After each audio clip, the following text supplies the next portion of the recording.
Just leave. Go away. The person yelled angrily. Stand still outside, you silly, useless old lady. I'm feeling really cold. Can you please open the door? The next morning, my son's wife was found outside, feeling very cold. My name is Lucy. I'm 60 years old and I take care of the house. My husband died a few years ago. Now my son Tom, his wife Mary, and my grandson Alan live with me. We came together after my husband passed away, but I tried to give them space so I wouldn't bother them. They thought it would be too much if we were too close all the time, so they made changes to the house for more privacy. Mary is friendly and likes to spend time with her friends. Maybe it was better for us to not see each other often. Alan, my grandson, is in 4th grade. Sometimes I look after him when Mary goes out. He's really cute. Tom works at night, so we don't see each other much. He and Mary never argued, and they went out together sometimes.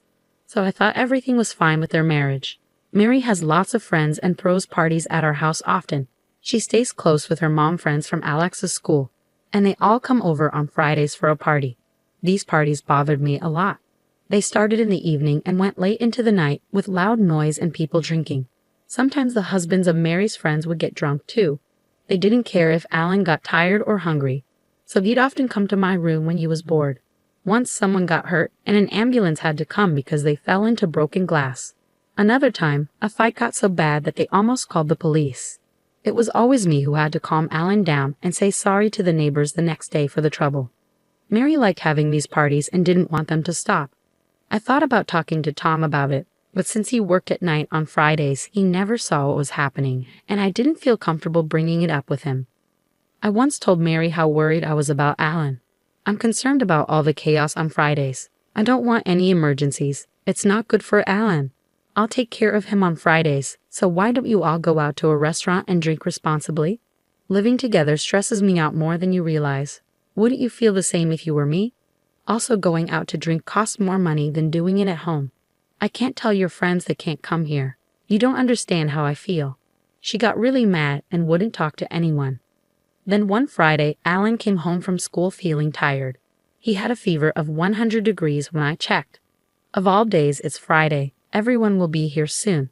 Why don't you go to your room and rest so you don't bother us? Can't we just cancel for today? I didn't say everything I wanted to. I can take care of Alan today, Mary. Is that okay? I offered, but she declined, probably sensing my frustration. It's fine, she replied. You don't need to worry. We're not that noisy. Why does it always fall on moms when a kid gets sick? I didn't mean to blame her, but I had to say something. If you start feeling worse, come to my room, I told Alan. I have some TV shows we can watch tonight. I'll be up late. Thanks, Grandma, he said. I'll be okay.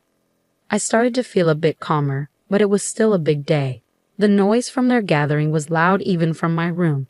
Then there was a soft knock on my door. My heart raced with worry about Alan. I hurried to open the door, and there he was, looking upset. Can I stay with you tonight? He asked, tears in his eyes. I can't sleep because my head hurts. Even when I cover my ears, it's still so noisy. I quickly brought him into the room and gave him a drink, which he drank in one go, probably because he was thirsty. His hands felt really warm. So I checked his temperature, and it had gone up to 102. I was furious for the first time in a while. But I held back because taking care of Alan was more important than arguing with Mary. Alan still had a fever the next morning and looked just as sick. Alan looks really sick, so I think we should take him to the hospital this morning, I suggested, because most hospitals only see patients in the morning on Saturdays. But Mary couldn't get out of bed, probably because she had been up late drinking the night before. Don't worry, it'll get better soon. You'll be fine, right? She said, still half asleep and not even looking up from her bed. Alan replied, but it was clear he wasn't okay. He's had asthma since he was little, so he's more likely to have asthma attacks when he's sick. As I watched him, worried he might have an attack, he started to wheeze, just like I had feared. Mary, I think Alan's having an asthma attack. Where's his medicine? I asked, but Mary was fast asleep and didn't respond. Okay, I'm taking him to the emergency room, all right? I repeated several times before I took Alan to the hospital. Thankfully, they were able to give him inhalation and medication, and I felt a huge relief seeing Alan feeling better. When Mary woke up that evening, she exploded. Don't be selfish. He didn't need to go to the hospital. How much did going to the emergency room cost you? I can't believe it. I tried to talk to you so many times, but you were too drunk to wake up. Can't you just stop drinking when Alan is sick? He was in a lot of pain. Fever is normal for kids, and it's already gone, so it wasn't a big deal. Asthma flare-ups happen too. Don't spoil him just because he's your grandson. I thought I should tell Tom about it, so I did, but he said, "But Alan is okay now, right? Don't worry too much about a kid's cold. Mary's dealing with a lot of stress from our living situation, so please try to be patient with her. It's important for you to take a step back since you all live together." I got the message loud and clear, but I didn't have much to say in response to his comments about the stress of living together.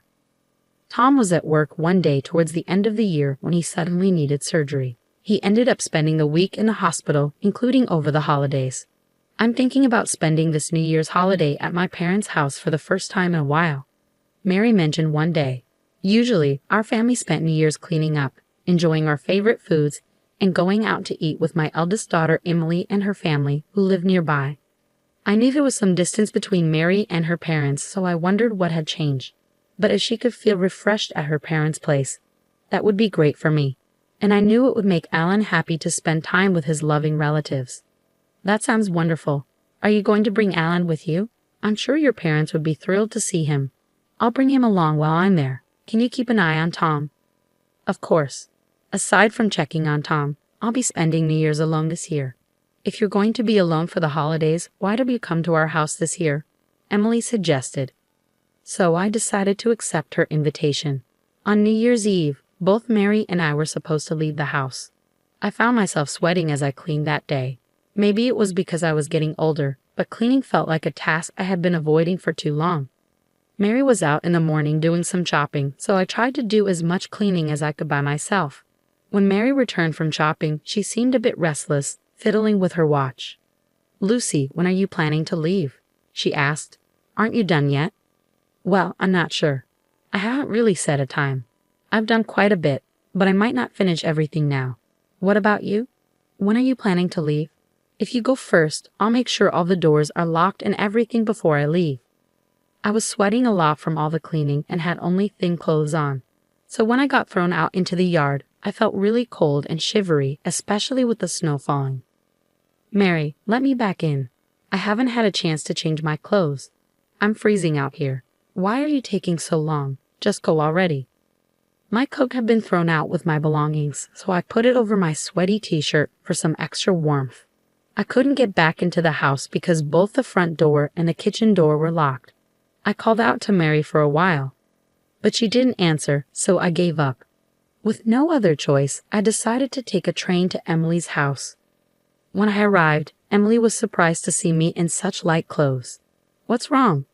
Why are you dressed like that?" she asked with concern. "Come inside quickly. You'll catch a cold. Have you seen Bob? He was worried about you because of the snow, so he went to pick you up. He said he texted you." It was only then that I realized I had left my phone at home. Emily's son, Bob, is a college student, and I felt bad because he had driven all the way there to pick me up, and we missed each other.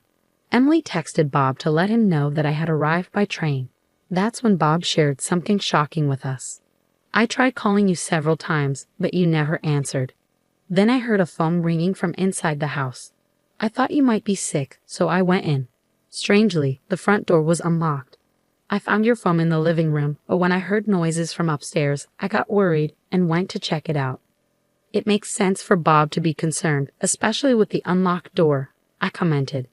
"Then I saw Mary and some man I didn't know hugging in the bedroom," Bob added. "What? But Mary was supposed to be at her parents' house with Ellen," I exclaimed, surprised by the unexpected revelation. I was stunned and stood still for a moment. Suddenly, they leaped off the balcony and disappeared into the yard, covered in a comforter. I ran after them and searched the yard, but they were gone. "They had escaped. You let them get away?" Emily asked incredulously. "I don't think they got hurt. There were bushes and snow on the ground," I explained. I locked the second-floor door and was about to leave when I heard a noise from the next room and found Alan. Alan was small enough to hide behind Bob, Emily remarked. "I'm sorry, my mom told me not to leave my room until after the New Year. Alan was in his room surrounded by snacks and juice. I brought Alan here because I thought he'd have more fun and be more comfortable, Mary explained.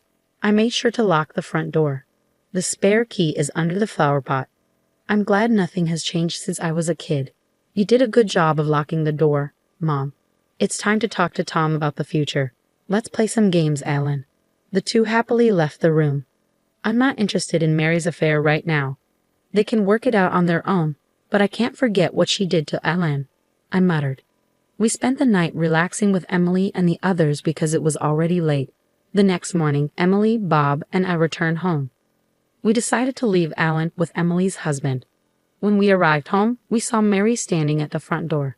She was barefoot, trembling, and wrapped in a comforter. Aha, there you are. You locked me out, she exclaimed. Mary shivered in the cold, her teeth chattering as we went into the house to warm up. At that moment, I couldn't even bring myself to speak to her. But eventually, once Mary had stopped shivering, I decided to break the silence. I heard from Bob. Who were you with on the second floor? I asked. What are you talking about? You must have the wrong idea, Mary replied defensively. And Bob, what were you doing breaking into someone's house? Why didn't you use the intercom? I added. I noticed a pair of men's shoes near the entrance. But are those Tom's? Let me go ask him, I said. Well, there was actually a burglar in the house, Mary admitted hesitantly. I was about to explode with anger when something surprising happened. It was a close call. That's serious. I think we should call the police, Emily suggested, pulling out her phone. Wait, I see what you're trying to do. All right, you caught me. So who is that man? I demanded. Mary hung her head in silence. Weren't you two together when you jumped off the balcony? What happened to him? Where is he? I pressed further. He left a while ago, Mary replied quietly. She seemed shocked to be abandoned by the man she was having an affair with. She had spent the whole night barefoot, wrapped in a comforter, while he had gone home. Oh, so he left you? That's unfortunate. Bob's words struck a nerve, and Mary's face flushed with embarrassment. How could you neglect Alan like that? Were you planning to lock him in the room while you had your fun? I'm not interested in your affair, but I can't forgive you for what you did to Alan. I expressed my anger. I agree with her.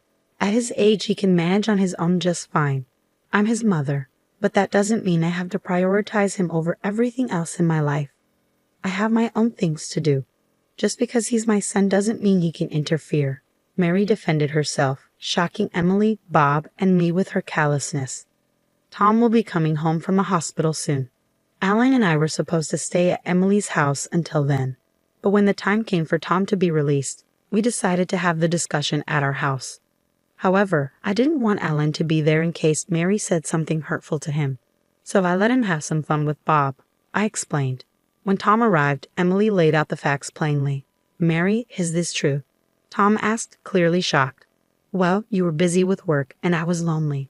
I'm sorry, Mary admitted, her voice shaking. Mary, did you really lock my mom out of the house in the snow? Tom asked, seeking clarification. No, that's not what happened. And what about locking Alan in the room while you were having an affair? I interjected, unable to contain my anger. Tom, didn't Mom tell you about the Friday night parties? Why didn't you and Mary talk about it? Alan spoke up, surprising us all with his maturity. I'm not sure how to approach it, but the important thing is to never hesitate to ask for help. I've been exhausted from work too, and it's been tough. And I'm sure Mary has her own issues living with Mom. You two seem to avoid facing problems and take the easy way out. Have you ever thought about others? You need to talk it out and figure out what you're going to do together. You're both adults. But remember, you have to consider Alan. I won't let you abandon him, Tom addressed the situation calmly. A few days later, they decided to get divorced. Mary was ordered to pay child support and alimony to Tom, who got custody of Alan. Mary confessed everything, and the divorce proceeded smoothly. We never found out who she was cheating with. Mary refused to talk about it, and Tom was too focused on building a new life for himself and Alan to dwell on it. But 3 months later, the other man's family found out about the affair, and we learned his identity. To my surprise, the other man was married to one of Mary's mom friends. He was one of the men who sometimes attended the Friday night parties. He and Mary continued their relationship even after she divorced Tom. The reason Mary agreed to the divorce so easily was that she didn't want anything about the parties to be revealed. I can't understand how she could stay with someone who left her out in the cold like that, I mused. Despite having to pay child support and alimony, Mary stayed with him. The other man's wife demanded alimony and that Mary cut ties with him. As I pondered, I couldn't shake off the thought of the unlocked front door that day. They had been so preoccupied with their affair that they forgot to lock it. If it had been locked, Bob would have definitely used the intercom. I told Bob that even if the door was unlocked and he suspected there was a burglar, he shouldn't have gone in because he could have been in danger. I was worried about Grandma, Alan explained. Those two would have been in for a surprise if a cop had shown up out of nowhere and caught them cheating. I'm not experienced enough, Bob admitted. Well, he can be a bit of a goofball, but he always tries to lighten the mood and treats Alan like his own brother, Emily explained, acknowledging Bob's loyalty. Mary had a wide circle of friends, and news of the affair spread quickly among them. Eventually, she left the area, probably finding it too difficult to stay in the same city.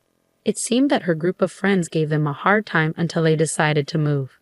They're trying to make ends meet in their new place. They have to support Alan, pay alimony to Tom, and also pay alimony to his ex-wife. Mary's relationship with her parents is strained, and she's working tirelessly with no support, I explained. She called our house once. I'm so sorry, she said. I'm lonely and I'm struggling because I have no one to turn to. Please forgive me. Please help me. It's one thing to want to see or talk to Alan, but it's another to try to avoid taking responsibility for what she did, I thought bitterly. The children of Mary's friends gave Alan a hard time for a while because of Mary's actions. Tom managed to talk to their parents and the kids, and they were able to resolve things among themselves.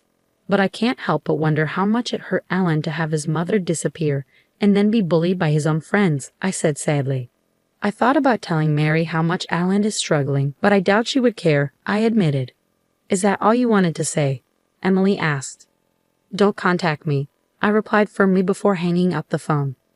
I've moved in with Tom and Alan. There have been challenges, and there will be more to come, but we'll face them together. Tom has also cut back on his work hours to spend more time with Alan. I'm grateful to Emily and her family for all their support during this time, I concluded gratefully. Emily said many things I should have said. Bob cares deeply for Alan, and they've become like brothers. I hope Alan will be raised in a loving family. I'm glad I get to be here to see him grow up, I added with a hint of hope for the future.